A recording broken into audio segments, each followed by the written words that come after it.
오늘 우리 다솜 찬양대의 찬양 하나님께서 기쁘게 받으신 줄 믿습니다. 오늘 우리에게 주시는 하나님의 말씀은 마태복음 22장 1절서부터 14절의 말씀입니다. 저와 여러분이 한 절씩 교독하고 마지막 절은 합독하도록 하겠습니다. 제가 먼저 봉독합니다. 예수께서 다시 비유로 대답하여 이르시되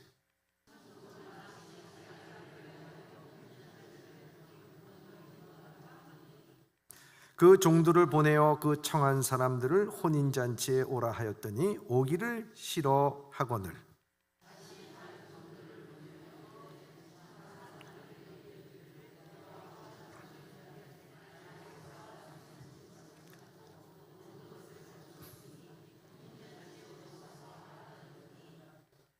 그들이 돌아보지 않고 한 사람은 자기 밭으로 한 사람은 자기 사업하러 가고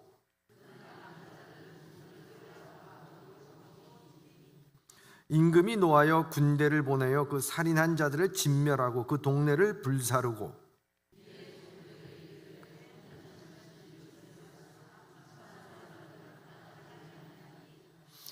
네거리 길에 가서 사람을 만나는 대로 혼인잔치에 청하여 오라 한대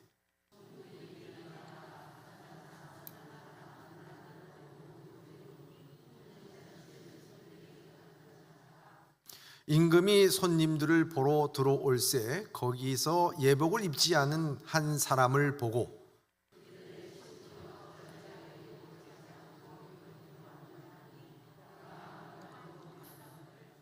임금이 사환에게 말하되 그 손발을 묶어 바깥 어두운 데에 내던지라 거기서 슬피 울며 이를 갈게 되리라 하니라. 청함을 받은 자는 많되 택함을 입은 자는 적으니라. 아멘.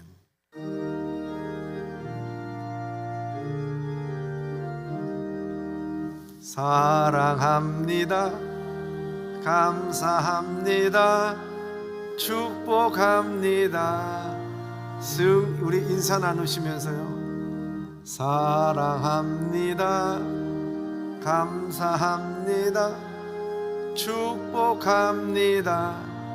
승리하세요. 할렐루야. 저는 오늘 본문의 말씀을 통해서 두 번째 거절이라는 제목을 함께 은혜를 나누고자 합니다. 우리 사람이 속일 수 없는 가운데 우리의 감정을 속일 수가 없습니다. 그런데 우리의 감정이 제일 잘 나타내는 곳이 있는데 그게 눈빛이라 이렇게 말합니다. 눈이라 이렇게 말합니다. 세상에서 가장 무서운 총은요, 권총이 아니라 눈총이라고 말합니다. 세상에서 가장 멋진 길은 꽃길이 아니라 사랑스러운 눈길이라고 말합니다. 세상에서 가장 강렬한 빛은 햇빛이 아니라 눈빛이며 세상에서 가장 짠 물은 바닷물이 아니라 눈물이라고 말하고 있습니다. 그러기에 눈총을 주지 말고 사랑스러운 눈길을 주고 눈치를 주지 말고 자신의 가치대로 살아갈 수 있도록 따뜻한 눈빛을 마주한다면 홀대라든지 거절감으로 사로잡혀 있는 모든 관계가 화목하게 되는 관계가 된다 하는 것입니다. 박용화 시인은 심장이 올라와 있다라는 시의 한 구절에 이렇게 말합니다. 사람의 눈에는 그 사람의 심장이 올라와 있다라고 말하고 있습니다. 눈빛을 보면 그 심장이 뭘 말하는지를 알 수 있다 하는 내용입니다. 예수님은 과연 우리들에게 어떤 눈빛을 보내고 있을까 생각이 됩니다. 그것은 마치 혼인잔치에서 신랑이 가장 아름답게 치장을 하고 설레임으로 기다리고 있는 아름다운 신부를 바라보는 그런 눈빛으로 오늘 우리 사랑하는 성도들을 바라보고 계시지 않겠는가 생각을 해보게 됩니다. 그런데 불행하게도 가장 행복하고 사랑을 받은 이 신부들은 그 신랑에게 어떤 눈빛을 주고 있는가 하는 것입니다. 사랑스러운 눈빛을 주고 있는가? 아니면 여전히 삶의 고난과 아픔으로 인해서 그 사랑에 대한 거절의 눈빛을 보내고 있는가 하는 것입니다. 그런데 2000년 역사, 아니 그 전의 역사를 살펴보면 인간은 하나님 앞에 계속해서 거절의 역사를 보내고 있다, 이렇게 말합니다. 그래서 성경을 다른 말로 말하자면 인간에 대한 하나님의 짝사랑과 또한 인간이 그 거절의 역사라고 볼 수 있다, 이렇게 말합니다. 그래서 요한복음 3장 16절 이렇게 말씀하죠. 시작. 하나님이 세상을 이처럼 사랑하사 독생자를 주셨으니 이는 그를 믿는 자마다 멸망하지 않고 영생을 얻게 하려 하심이라. 아멘. 우리가 하나님을 사랑한 게 아닙니다. 하나님이 우리를 사랑한 거지. 하나님께서 우리를 사랑하는데 말로만 사랑한 게 아니죠. 생명을 주고 사랑한 것입니다. 그 사랑의 선물이 무엇입니까? 영생이었습니다. 세상이 얻을 수 없는 선물, 영생입니다.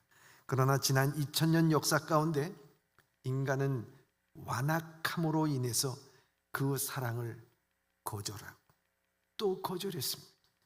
지금도 거절하고 있는지 모르겠습니다.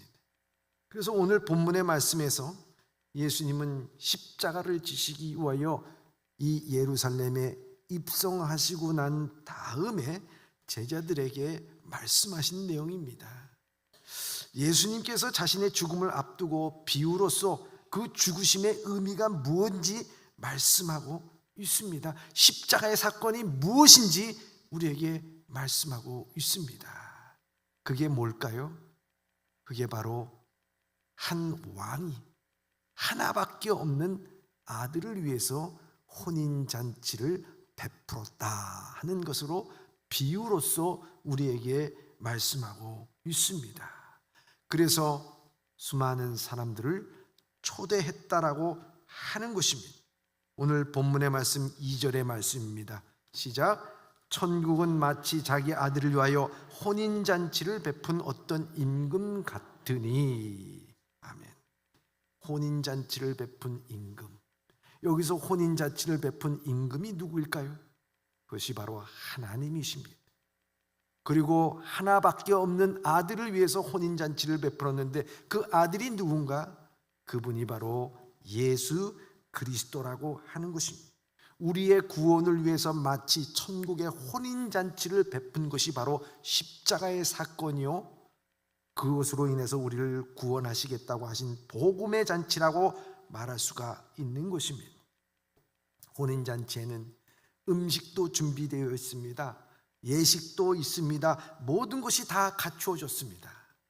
그런데 중요한 것은 이 혼인잔치에 사람이 있어야 됩니다. 하객이 있어야 됩니다. 풍성해야 됩니다.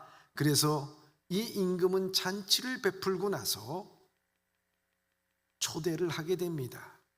초청을 하게 됩니다. 그것이 3절의 말씀입니다. 시작. 그 종들을 보내어 그 청한 사람들을 혼인잔치에 오라 하였더니 온 일을 싫어하거늘. 아멘. 그 초청을 했어요. 근데 초청을 했는데 그 사람들이 그 초대장을 받고서 어떻게 했다고요? 오기를 싫어했다. 거절했다는 거지요. 여러분, 그들은 그 잔치에 응하고 싶지 않았습니다. 그래서 온갖 핑계를 대었다고 하는 것입니다. 이 말씀의 평행 구절인 누가복음 14장에는 보다 자세히 그 핑계의 이유를 말씀하고 있습니다. 그 내용이 무엇인가? 누가복음 14장 18절에서부터 20절의 말씀입니다. 시작. 다 일치하게 사양하여 한 사람은 이르되 나는 밭을 샀음에 아무래도 나가 보아야겠으니 청하건대 나를 양해하도록 하고, 또 한 사람은 이르되 나는 소 5겨리를 샀음에 시험하러 가니 청컨대 나를 양해하도록 하라 하고, 또 한 사람은 이르되 나는 장가를 들었으니 그러므로 가지 못하겠노라 하는지라. 아멘. 그럼 거절한 이유를 한번 보십시오. 이 거절한 이유가 그 나라 임금이 자기 하나밖에 없는 아들의 혼인잔치를 베풀고 그 잔치자리에 오라 그러면은 우리는 영광스럽게 가야 되는데, 그 잔치자리에 가지 못하는 이유를 대는데 그게 절대적인 이유가 되지 않는다고 하는 사실입니다. 밭을 이미 샀습니다. 소를 이미 샀습니다. 장가를 이미 갔습니다. 가지 못할 이유가 없습니다. 그래서 이들의 거절을, 이유를 들어보면 거기에 3가지 거절의 의미가 들어있다 하는 것입니다. 첫 번째는 가치에 관한 겁니다. 그들은 왕의 혼인잔치보다는 자기 밭이 더 가치가 있고 그 밭에 가보는 것의 즐거움에 더 가치가 있는 것입니다. 소를 시험해 보는 것이 더 가치가 있고 거기에 더 즐거움의 가치가 있습니다. 결혼하여서 가정에서 아내와 함께 즐기는 것이 더 가치가 있습니다. 이 세상의 가치를 따지는 것입니다. 혼인잔치 가치보다는 이 세상의 즐거움과 이 세상의 만족에 더욱더 내 마음의 가치를 두고 있습니다. 그렇기 때문에 가지 못하겠다고 말하고 있습니다. 또 한 가지는 시급한 문제입니다. 지금 당장 밭에 가보고 지금 당장 소를 갖다가 시험해보고 지금 아내와 당장 같이 있지 않으면 큰일 날 것이 없습니다. 그런데 이 왕의 혼인잔치는 어떻습니까? 이 왕의 혼인잔치는 무한정 열려있는 것이 아닙니다. 매일매일 장이 서듯이 일어나는 것이 혼인잔치가 아닙니다. 일생에 그것도 단 한 번 정해진 기간에 있는 것이 혼인잔치입니다. 그런데 이들은 그 시급한 일이 아닌데도 불구하고 중요한 일을 놓치고 맙니다. 뿐만 아니라 더 나아가서는 그 혼인잔치에 대해서 그들은 그것을 인정하지 않았습니다. 혼인잔치는 예식기간이 있습니다. 다시 말해서 우리를 구원하시기 위하여 천국의 복음 잔치를 열고 우리를 초대한 것은 기간이 있는 거예요. 그래서 바울도 고린도 후서 6장 2절에 이렇게 말씀하고 있습니다. 시작. 이르시되 내가 은혜를 베풀 때에 너희에게 듣고 구원의 날에 너희를 도왔다 하셨으니 보라 지금은 은혜 받을 만한 때요 보라 지금은 구원의 날이로다. 아멘. 여러분, 지금 이때 그것을 말씀하는 것은 구원이라는 문이 무한정 열려 있는 것이 아니라는 거예요. 예수님께서는 이것을 비유로 표시할 때 열처녀의 비유로 표시한 적이 있습니다. 그래서 예수님은 천국을 마치 등을 들고 신랑을 맞으러 나간 열처녀와 같다 하리니 말씀하시면서 신랑이 오므로 준비했던 자들은 함께 혼인잔치에 들어가고 문이 닫힌지라. 항상 열려있는 게 아니죠. 문이 닫혔다고 말하고 있습니다. 그 후에 남은 처녀들이 와서 이르되 주여 주여 우리에게 열어주소서. 대답하되 내가 진실로 너에게 이르노니 내가 너희를 알지 못하느니라. 그런즉 깨어있으나 너희는 그 날과 그 때를 알지 못하느니라 말씀하고 있습니다. 무한정 열려있는 게 아닙니다. 혼인잔치가 무한정 열려있는 혼인잔치가 아니라는 것입니다.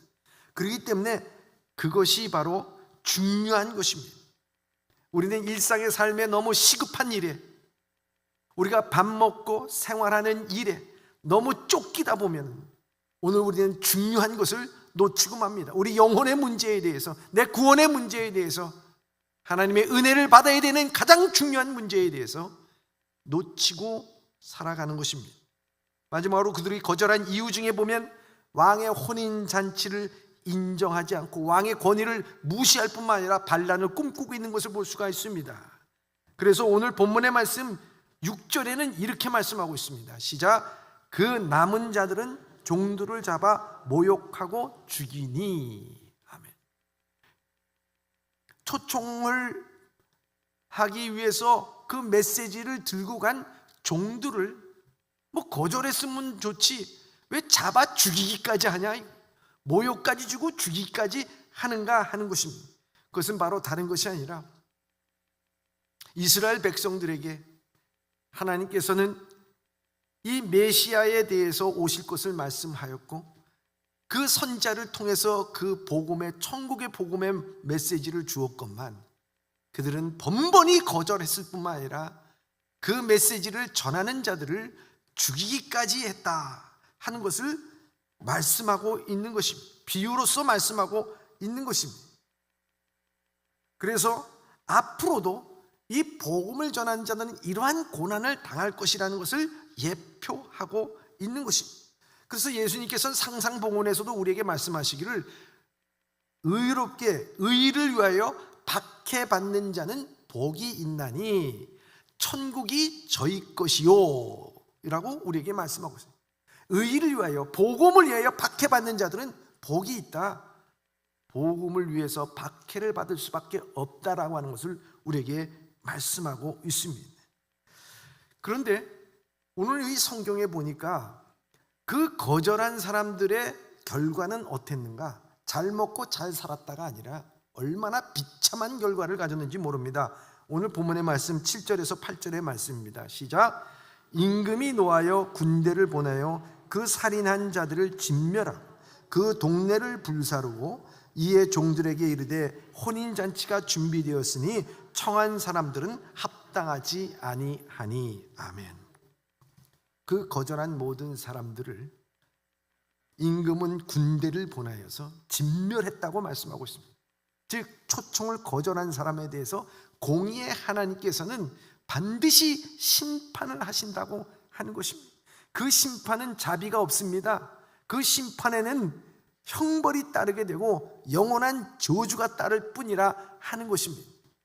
그 거절했다고 해서, 세상이 복음을 거절했다고 해서 하나님의 천국 복음의 잔치가 취소되느냐? 그렇지 않다는 것이죠. 이에 그 왕은 이렇게 얘기합니다. 다시 부를 것을 말씀하고 있습니다. 청한 사람들은 혼인잔치에 합당하지 않다라고 말씀하고 있습니다. 이 말씀과 일맥상통하는 말씀이 이미 예수님께서 마태복음 8장에 이방 백부장의 하인을 고쳐주실 때 그 믿음을 보시면서 하신 말씀이 있습니다. 마태복음 8장 12절의 말씀입니다. 시작. 그 나라의 본 자손들은 바깥 어두운 데 쫓겨나 거기서 울며 이를 갈게 되리라. 아멘. 그 나라의 본 자손들이라는 것이 누굽니까? 이 본래의 자손들이라는 것은 바로 아브라함의 계보로부터 이어져 나온 이스라엘 백성들을 가리키는 것입니다. 그런데 이스라엘 백성들, 그들이 천국 복음의 잔치에 초대됐음에도 불구하고 그들은 믿음으로 그것에 대해서 받아들이지 못하고 거절하며 예수 그리스도를 나중에 십자가에 못 박는 그들의 모습을 보면 그들이 어두운 곳에서, 지옥에서 저주의 삶을 되리라, 저주의 삶을 영원히 맛보리라 하는 말씀을 하고 있는 것입니다. 본자손, 하나님께서 그들에게 아브라함의 택하여 본 백성들의 그 백성을 하나님께서는 품으시고자 했지만 그들은 그 예수 그리스도를 거절했습니다. 이것이 바로 첫 번째 거절이라 볼 수가 있습니다. 세상에 가치와 긴급한 문제, 그리고 하나님을 인정하지 않는 이 세상에 복음을 거절한 것입니다. 여러분, 세상은요, 세상의 가치는 얼마든지 대처할 수가 있어요. 여러분, 돈이라고 하는 가치에 금으로도 대처할 수 있고 다른 물질로도 대처할 수가 있는 거예요. 이 세상에는 대처할 수 없는 것이 없어요. 유일하고 대처할 수 없는 그 한 가지가 있다고 하는 것이 없다는 것입니다. 늘 다른 걸로 대처할 수 있는 것이 이 세상의 가치예요. 가치에 대해서 그것을 갖다가 대처할 수 없는 것은 우리의 생명 그거 하나밖에 없다는 거예요. 그 생명 가치, 그것을 가장 소중하게 여기는 것이 바로 주님께서 우리의 생명을 대신하여 십자가에 돌아가신 것 아니겠습니까? 또한 시급한 문제를 생각해 보시죠. 오늘날 이 세상에 살아가서 시급한 문제지만 중요한 문제는 아니라고 하는 것이에요. 우리가 오늘날 이 세상에 살면서 눈 뜨면서 우리는 밥하고 빨래하고 일 나가서 일을 하고 그리고 사람 만나고 약속하고 땅 사고 집 사고 하는 모든 일들이 굉장히 시급한 일인 것 같지만 그건 시급한 일일 뿐 그건 중요한 일이 아니라고 하는 거예요. 정말 중요한 것은 무엇이냐? 우리의 영혼의 문제가 참 중요하다는 것입니다. 그런데 이 영혼의 중요한 문제를 간과를 한 것입니다. 뿐만 아니라 그들은 이 세상은 왕의 혼인잔치를 거절한 것입니다. 그것은 바로 자기의 영혼의 문제를 거절할 뿐만 아니라 자기의 영원한 삶에 대해서 거절한 것이나 마찬가지라는 거예요.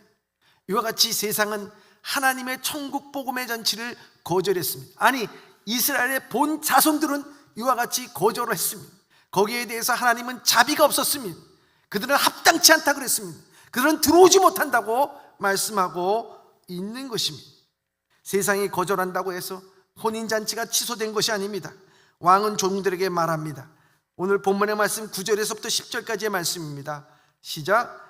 내 거리 길에 가서 사람을 만나는 대로 혼인잔치에 청하여 오라 한데 종들이 길에 나가 악한 자나 선한 자나 만나는 대로 모두 데려오니 혼인잔치에 손님이 가득한지라. 아멘.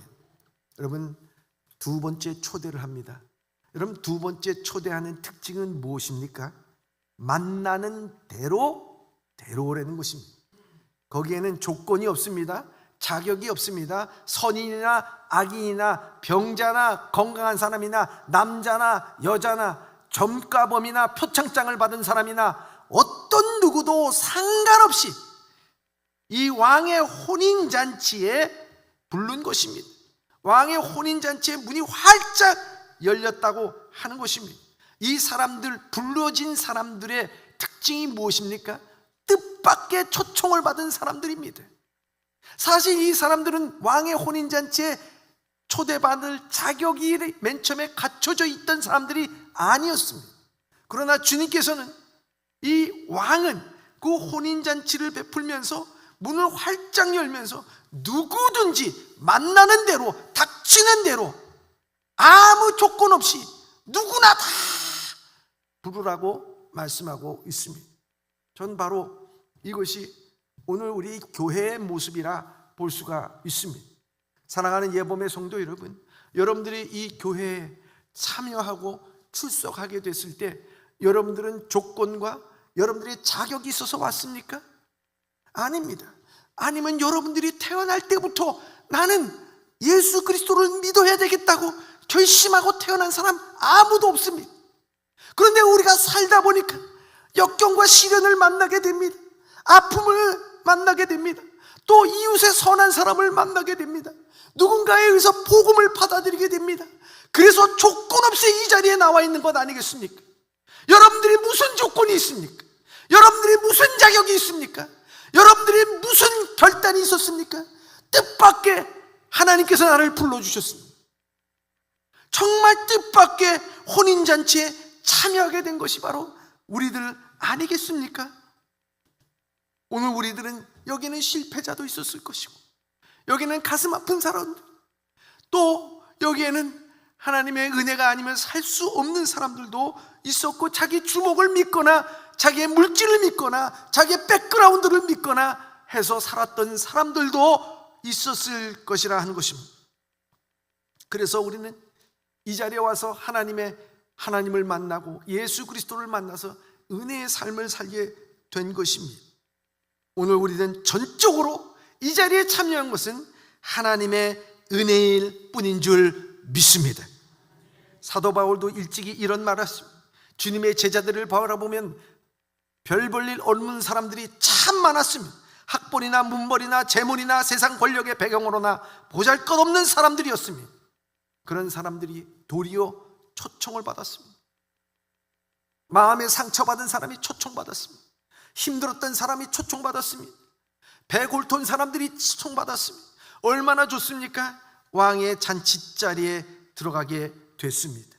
그러자 그 잔치자리는 금세 인산인해를 이루었습니다. 왕의 잔치 자리는 사람으로 가득 찼습니다. 왕은 그 잔치 자리를 돌아보는 중에 예복을 입지 않는 사람을 발견하게 됩니다. 그래서 왕은 물어봅니다. 오늘 본문의 말씀 11절에서부터 12절의 말씀입니다. 시작.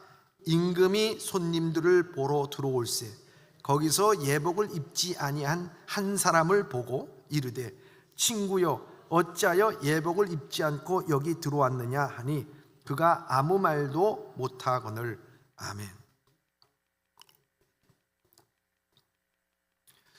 유대인의 혼인 예식에 보면요, 혼인 예식에 들어올 때 혼주가 준비하는 것이 뭐냐? 예복을 준비하게끔 되어 있습니다. 그래서 들어오는 입구에 예복을 준비해 놨다가 하인이 들어오시는 분에게 발을 씻겨주고 그 예복을 입게 만듭니다. 그러면 그 예복을 입고 그 혼인잔치에 참여하는 것이 이것이 유대인의 풍습이라 하는 것입니다. 예복을 갈아입고 예의를 갖추게끔 되어 있다는 거예요. 그래서 열왕기 하 10장 22절에 보도 예후가 예복 맡은 자에게 이르되 예복을 내다가 바알을 섬기는 모든 자에게 주라 하며 그들에게도 예복을 가져온지라. 왕궁에서 무슨 연회를 베풀 때든지 혼인 예식을 베풀 때는 항상 이와 같이 그 예복을 준비하여 입히게끔 되어 있었습니다. 이것이 구약의 곳곳에 나와 있는 것을 볼 수가 있습니다.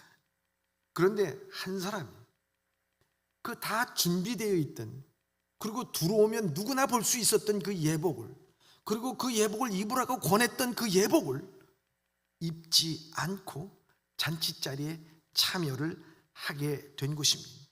그래서 임금이 물어본 거예요. 왜 친구여 자네는 예복을 입지 않았는가?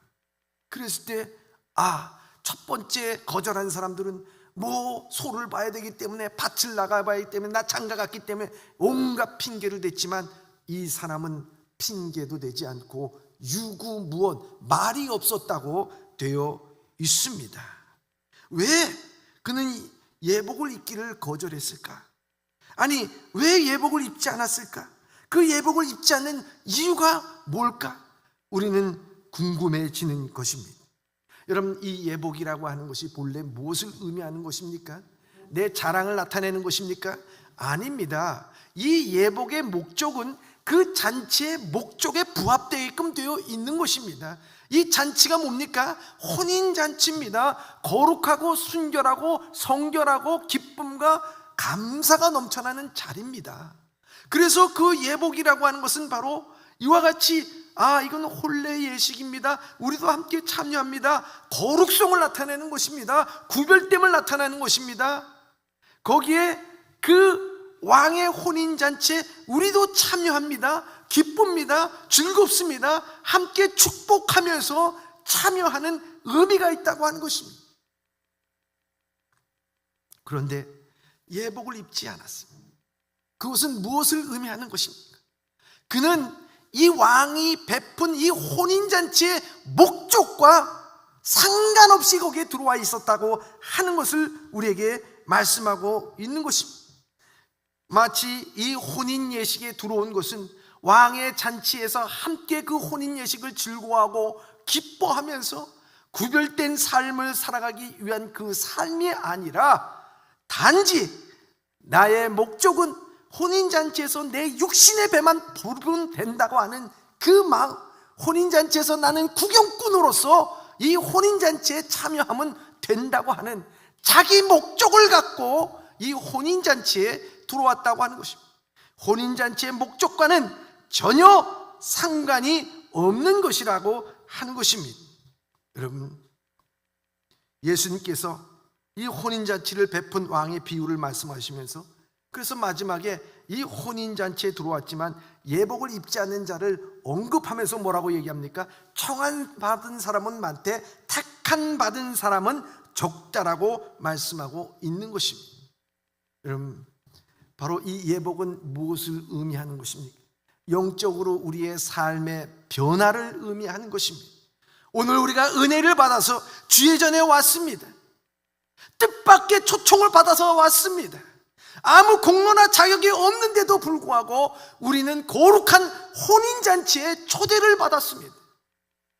그랬음에도 불구하고 나를 초대하여 주신 그 은혜에 걸맞는 삶, 그 목적에 걸맞는 삶을 살아가려고 하는 것이 아니라 여전히 육적인 그리스도인으로서 이 세상에 육적인 그리스도인의 모습을 벗어보지 못하고 옛 모습을 벗어버리지 못하고 변화되지 못한 삶을 살아가는 것이 바로 이 잔치, 혼인잔치에 옷을 입고 들어오지 않는, 예복을 입고 들어오지 아니한 자의 모습이라고 하는 것입니다. 우리가 예수 그리스도를 영접하고 거듭났다고 하는 것은 변화된 삶이 나타나야 된다고 하는 것입니다.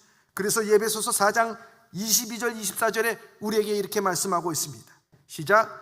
너희는 유혹의 욕심을 따라 썩어져가는 구습을 따르는 옛사람을 벗어버리고 오직 너희의 심령을 새롭게 하여 하나님을 따라 의와 진리의 거룩함으로 지심을 받은 새 사람을 입으라. 아멘.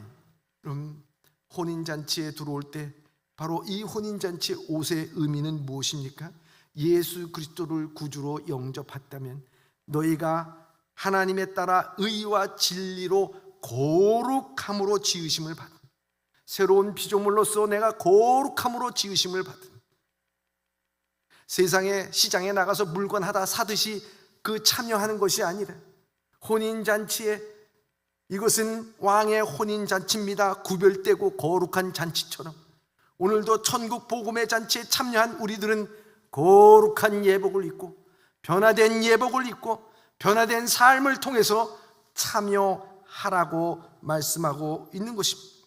우리가 옛사람을 벗어버리고 새사람을 입는다는 말은 사람이 살아갈 때 어떻게 살아갈 것인지를 결정해야 된다는 것을 우리에게 말씀하고 있습니다.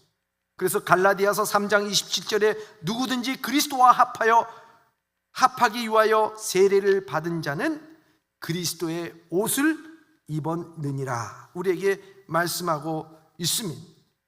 옛사람을 벗어버리고 육체의 소욕을 쫓아 살아가지 아니하고 오늘 우리는 새로운 옷을 입어야 되는데 여전히 뜻밖의 초청을 받았음에도 불구하고 그 은혜를 받았음에도 불구하고 우리가 우리의 삶의 목적이 변하지 않고 우리의 삶이 변하지 않았다면 오늘 우리는 여전히 예복을 입지 않고 있는 것입니다. 오늘 그런 자들에게 주님은 오늘도 똑같이 질문을 하고 있는 것입니다. 형제여, 친구여, 자매여, 너는 왜 변화되지 않았는가?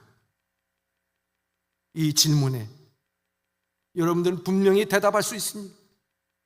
내 자신이 변화되지 않았어. 유구무원이야. 말 못해. 손발을 묶어서 어두운 곳에서 이를 갈미 있으리라고 말씀하고 있는 것입니다. 여러분, 두 번째 거절은요, 조건 없이 하나님의 은혜의 초대를 받았지만 그리스도인으로 변화되지 못한 모습이라 하는 것입니다. 예수님은 아마 이 두 번째 거절이 더 마음이 아팠을 것이라고. 본 이스라엘 자손들이 마음이 곱고 곧은 백성이라 그들에게 있어서 하나님의 말씀이 들어가지 않아 그들은 버림을 받은 것이 당연하다고 생각했지만 아무 조건 없이 우리를 초대해서 은혜의 자리에 들어왔는데도 불구하고 변화되지 못해 옛 모습 그대로 있다고 하면 여러분 얼마나 주님께서는 아파하시겠는가 하는 것입니다. 왕의 자리에 참여했는데도 감격과 기쁨과 감사가 없고 변화됨이 없는 삶을 산다면 예수님께서는 더 거절감을 느낄 것이라 하는 것입니다. 우리가 살면서요 많은 거절을 느끼게 됩니다. 사랑하는 사람하고 사귀다가요 그 사랑하는 사람이 얘기합니다. 이제 더 이상 당신을 사랑하지 않아요. 우리 헤어집시다. 얼마나 마음이 아픕니까? 여러분 회사를 잘 다니고 있는데 당신 오늘 이 회사에 더 이상 필요 없어. 당신 다른 직장 구해봐요. 여러분 거절당할 때 얼마나 마음이 아픕니까? 여러분 우리가 대학을 가기 위해서 또 시험에 합격하기 위해서 열심히 공부를 했는데 미안합니다, 당신은 불합격입니다. 여러분 얼마나 아픕니까? 여러분 소소하게 집안에서도요, 아내가 남편에게, 남편에게 아내에게 무엇인가 요구했는데 거절당했어요. 부모가 자식에게, 자식이 부모에게 얘기했는데 거절당했어요. 얼마나 아픕니까? 저도요, 이 교회를 지면서요 여러 가지 거절당했어요. 땅을 사는데도 보니까 이 땅이 얼마입니다. 예, 그럼 우리가 기도하는데 이 땅을 우리에게 주십시오. 그러니까 그 다음 날에 변해가지고 못 팔아요, 안 돼요, 다른 데 가보세요. 여러분 그 과정을 여러분들 일일이 겪어보지 못해서 그렇지요, 겪어본 사람은요, 이야 세상 참, 이게 갑질을 해도 보통 갑질을 하는 게 아니고, 이 땅을 사고 우리에게는 딱 땅값만 지급할 수 있는 돈이 딱 모였어요, 하나님께서. 그래서 건물을, 이제 이 땅값을 다 치르고 건물을 지으려면 대출로 얻어야 되는데요, 대출에 모든 서류를 다 준비하고 우리 성도들이 다 기도하고 다 준비가 됐습니다. 그래서 은행이 와가지고 얘기하기를 좋습니다, 그러면 우리가 몇 억을 줄 테니 그 다음에 지십시오. 보니까 그 돈이 다 준비가 됐어. 야, 얼마나 좋던지. 감사합니다, 감사합니다. 그러고 나서 그 다음날에 이제 시청에 들어가서 볼일을 보고 나오는데요, 전화가 한 통이 와. 띠디디. 전화를 받는데 그 전화 내용은 뭐냐, 우리에게 대출을 해주겠다고 얘기했던 그 은행에서 전화가 오는데 한마디로 뭘 얘기하느냐, 목사님 다른 은행 알아보세요. 여러분 그때 그 마음의 거절감을 받을 때 제 눈이 반짝거리겠습니까? 캄캄해지겠습니까? 빛을 잃었어. 여러분 그렇잖아요. 이 생각할 때, 야 이거 대출이 안 되면 땅도 날리고 우리 성도들은 상심할 테고, 그리고 이거 앞으로 어떻게 해야 되나, 앞일을 생각하니까 캄캄해. 여러분 이런 거절들이 수없이 많은 것 아니겠습니까? 자, 그런데요, 생각을 해보자고. 1차 거절당했어. 우리 헤어지자, 당신 이 회사에서 나가시오, 당신 불합격입니다, 대출 안 됩니다, 뭐 안 됩니다. 그런데 1차 거절에서 우리가 외부적으로 거절을 당했어요. 그런데 2차 거절이 더 무서운 거야. 그 2차 거절은 뭐냐, 당신하고 헤어져. 그랬을 때 어떻게 합니까? 야, 나는 이 세상에서 나를 사랑해 줄 사람이 누가 있겠냐. 난 이런 사람이 시험에 떨어졌어요. 나는 되는 게 없어. 나는 아무것도 할 수 없는 인간인 거야. 거절당했어. 대출 거절당했어. 이거 어디서, 이거 앞으로도 어느 은행에서도, 이 은행이 마지막인데 이 은행에서 거절당했으면 이거 다 거절당한 거 아니야. 우리 끝났어. 이제 힘들어. 눈을 들어서 사방을 보더라도 자기를 받아줄 사람이 없어. 나는 다 모든 곳에 거절당했어. 모든 곳에 사랑받지 못하고 나 같은 인간은 그냥 죽어야 돼. 여러분 그게 2차 거절이에요. 2차 거절감에 마음이 사로잡힐 때 얼마나 아프겠느냐. 생각해 보십시다. 주님께서 우리를 조건 없이 받아줬어. 하나님의 은혜로 여러분들을 주님의 사랑으로서 하나님의 자녀로 삼아주셨어. 그런데 세상 살다 보니까 조그만한 것 갖고 상처받고 좌절하고 낙심하면서 있던 믿음도 다 팔아버리고 기도해서 뭐하냐고 그러고 신앙생활해서 뭐하냐고 그러면서 믿음 없는 사람처럼 우리가 살아간다고 하면 그게 예수님을 2차로 거절하는 건 아니겠느냐. 예수님이 얼마나 마음이 아파하시겠는가 하는 것입니다. 잔치자리에 들어왔어. 친구여, 왜 예복을 입지 않았는가? 유구무원, 말이 없어요. 사랑하는 예범의 성도 여러분, 오늘 우리는 주님의 은혜를 값없이 받았어요. 그래서 로마서 13장 12절에 이렇게 말씀하고 있습니다. 시작. 밤이 깊고 낮이 가까웠으니 그러므로 우리가 어둠의 일을 벗고 빛의 갑옷을 입자. 아멘. 오늘 우리는 빛의 갑옷을 입어야 돼. 값없이 주신 은혜를 받았어. 하나님의 은혜의 잔치자리에 우리가 들어왔다고 하면, 하나님의 사랑의 자리를 우리가 알았다면, 어떠한 시련과 역경과 아픔과 상처가 있다 하더라도 나를 사랑하신 주님이 나를 붙잡아 주실 것을 믿고 나가야 될 줄 믿습니다.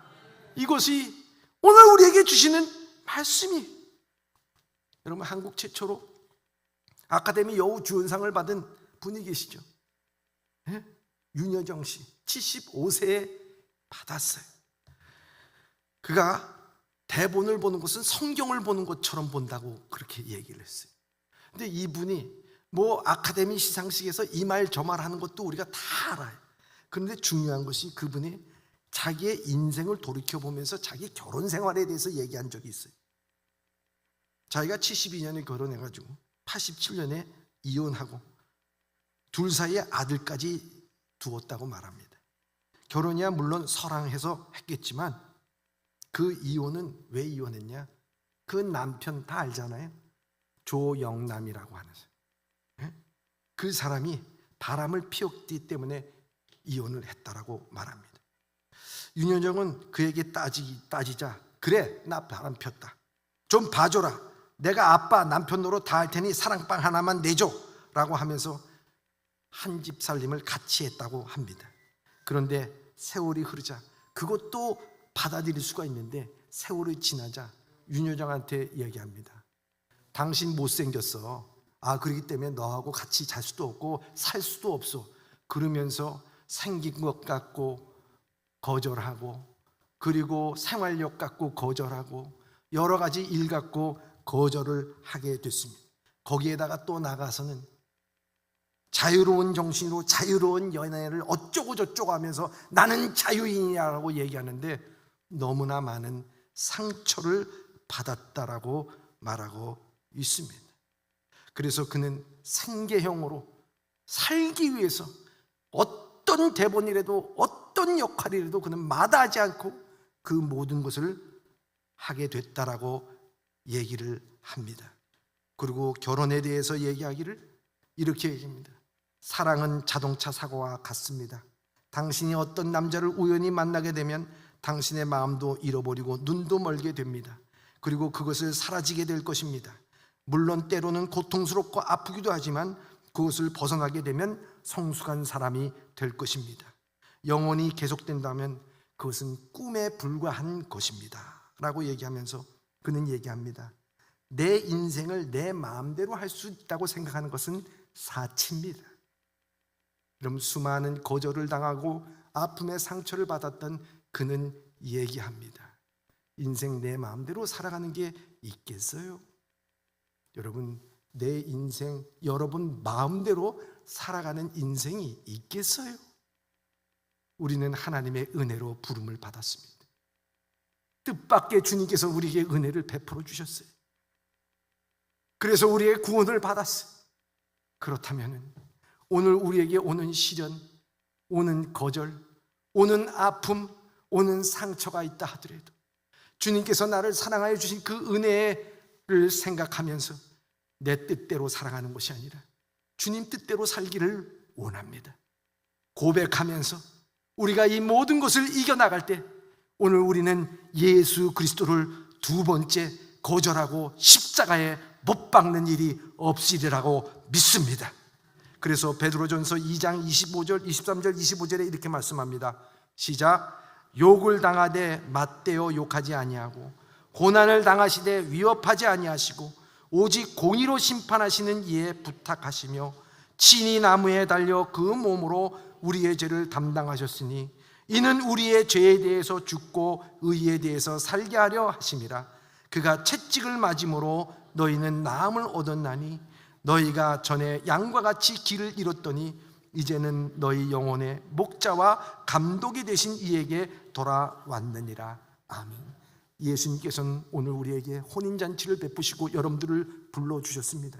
그런데 여전히 여러분들이 길 잃은 양과 같이 방황을 하고 여전히 여러분들이 상처받았다고 그 상처를 핥고 연연해하고 있으면서 여러분들이 여전히 맞대어 욕을 하고 있다고 하면 여러분 두 번째 거절당하는 것 아니겠습니까?